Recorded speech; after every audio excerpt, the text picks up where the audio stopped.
Xin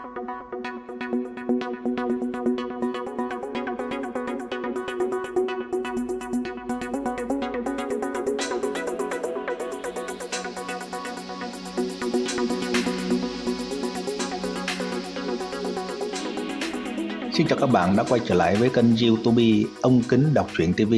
Sau đây tôi xin đọc tiếp truyện Ngạo Thế Đan Thần tập 69 với tựa đề Thiên Ngoại Hiếu Thiên phần 2. Xin mời các bạn chú ý lắng nghe. Trầm Tường không biết Trầm Phú Vinh là thế nào đưa tới một gia hỏa tự cho là đúng như thế, nhưng như ở trong mắt hắn, người ở bên trong thế tục đều là run rế vậy. Lúc này mọi người đều dồn dập lùi về sau. Phàm Võ Cảnh tầng 8 chiến đấu, uy lực kia là lớn vô cùng. Nhưng bọn hắn cũng hưng phấn không thôi, bởi vì tin tức ngầm thật sự là cuối cùng còn phải vượt qua một đệ tử của môn phái mới có thể đạt được khen thưởng. Đây chính là đệ tử môn phái có thể xem bọn hắn chiến đấu là tốt vô cùng. Điều này có thể mang đến chỗ tốt cho rất nhiều võ giả. Mặt đất tràn đầy gỗ vỡ vụn. Đây là vừa nãy Trầm Tường dậm chân hủy diệt luận võ đài. Trầm Phú Vinh lui lại, hắn đối với Trương Long vô cùng tin tưởng. Hắn biết Trầm Tường sẽ chết chắc.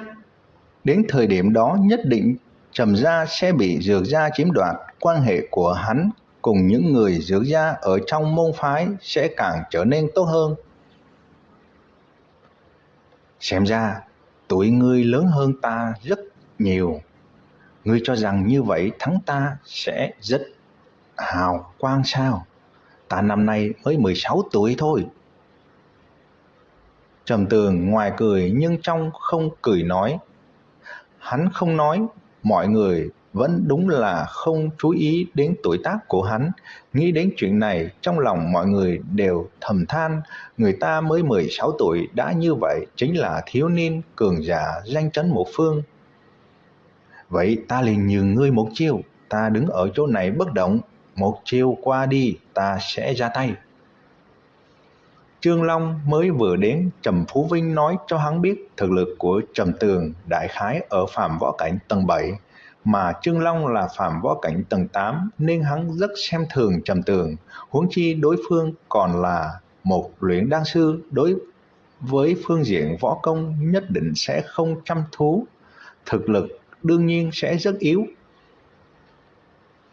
Phàm Võ Cảnh tầng 8 ở bên trong thế tục chính là võ giả thực lực đứng đầu, huống chi là những đệ tử đến từ môn phái. Ở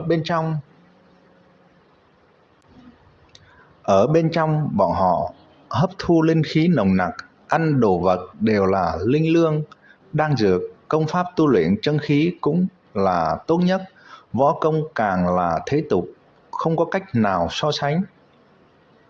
Nhường cho ta một chiêu. Trầm Tường thanh sắc bất động nhưng trong lòng hồi hộp. Đừng nói là Phàm Võ Cảnh tầng 8 để hắn đánh một quyền, cho dù là Phàm Võ Cảnh tầng 9 bị hắn đánh trúng cũng sẽ không dễ chịu. Trương Long cười lạnh nói, ngươi phải cố gắng dùng hết sức mạnh, bởi vì ta là công kích cuối cùng trong đời ngươi. Sau khi ngươi đánh xong sẽ là giờ chết của ngươi. Ta phải công kích rồi.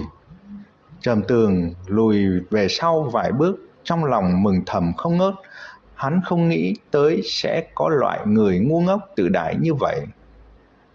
Trương Long xem thường nở nụ cười, thân thể chấn động, một cỗ sương mù màu trắng tinh từ trên người hắn tản mát ra, sau đó hóa thành khí cương mãnh liệt, hình thành một cái lồng khí bao phủ ở trên thân thể của hắn. Mọi người ở trong sân xa xa liền có thể cảm giác được vòng bảo hộ khí cương kia rất kiên cố, bởi vì thời điểm lồng khí hình thành, vỡ vụn trên mặt đất đều hóa thành bột phấn trong nháy mắt.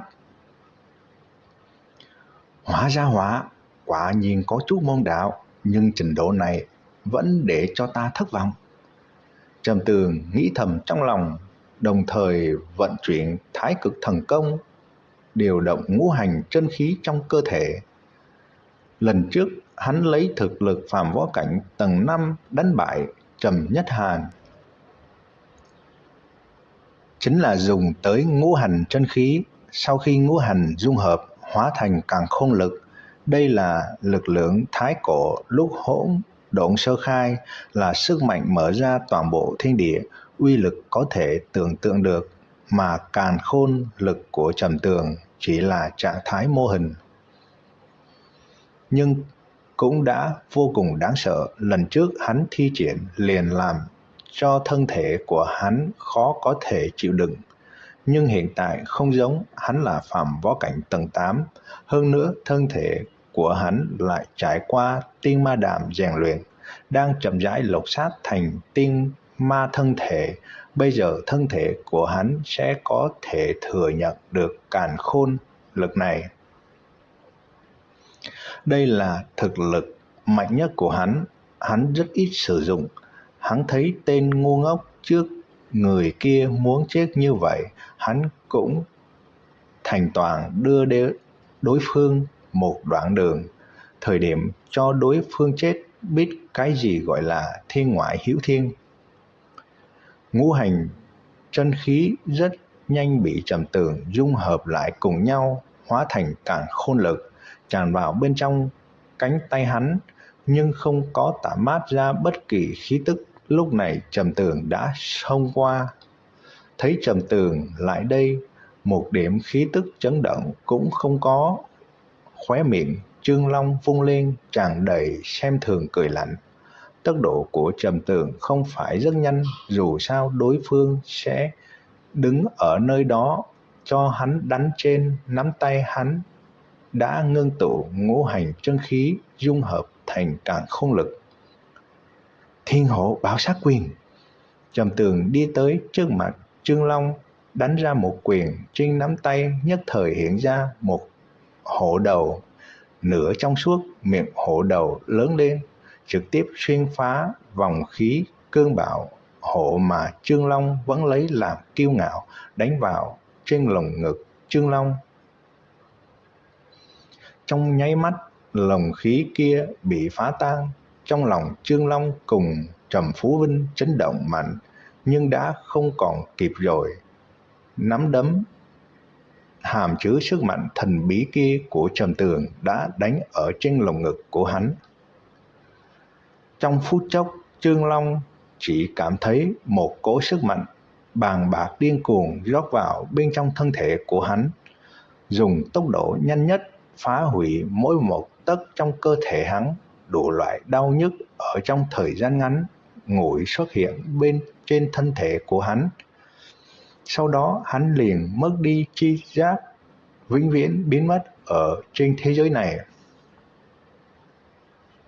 Mà mọi người trong sân, mỗi người giống như tượng đá vậy, trong đầu không khỏi chiếu lại một màn vừa nãy kia. Sau khi nắm đấm của Trầm Tường đánh ra ngoài, xuyên phá lồng khí của Trương Long, đánh vào lồng ngực Trương Long, mà Trương Long ở trong mắt đó, cả người nhất thời tuôn ra một trận sương máu. Sau đó một tiếng nổ vang, thân thể Trương Long tự như một quả cà chua bị dập mạnh trên mặt đất, đã biến thành nát tan như tương. Chỉ là một quyền, Trầm Tường liền đánh phàm võ cảnh tầng 8 Trương Long thành thịt vụn, mà sương máu kia vẫn phiêu tán ở trong quảng trường, theo gió phiêu lãng tản ra từng trận mùi tanh, khiến lòng người buồn nôn. Nhưng mọi người càng nhiều chính là chấn động, tâm hồn chấn động, làm bọn hắn suốt đời khó quên. Trầm Tường thần tình lạnh nhạt, hừ nhẹ một tiếng, phất tay thả ra một đoàn chân khí chi hỏa, thiêu hủy đống thịt nát trên mặt đất kia thành than. Sau đó nhặt lên một cái túi đựng đồ, thu vào trong người. Ta bây giờ chiến thắng đệ tử môn phái này, có thể cho ta Chân Nguyên Đan chứ? Các bạn vừa nghe xong chuyện Ngạo Thế Đan Thần tập 6 tiếng với tựa đề Thiên Ngoại Hiếu Thiên phần 2. Ở video tiếp theo tôi xin đọc tiếp truyện Ngạo Thế Đan Thần tập 70 với tựa đề hết sức căng thẳng. Xin mời các bạn chú ý theo dõi. Xin chào và hẹn gặp lại các bạn.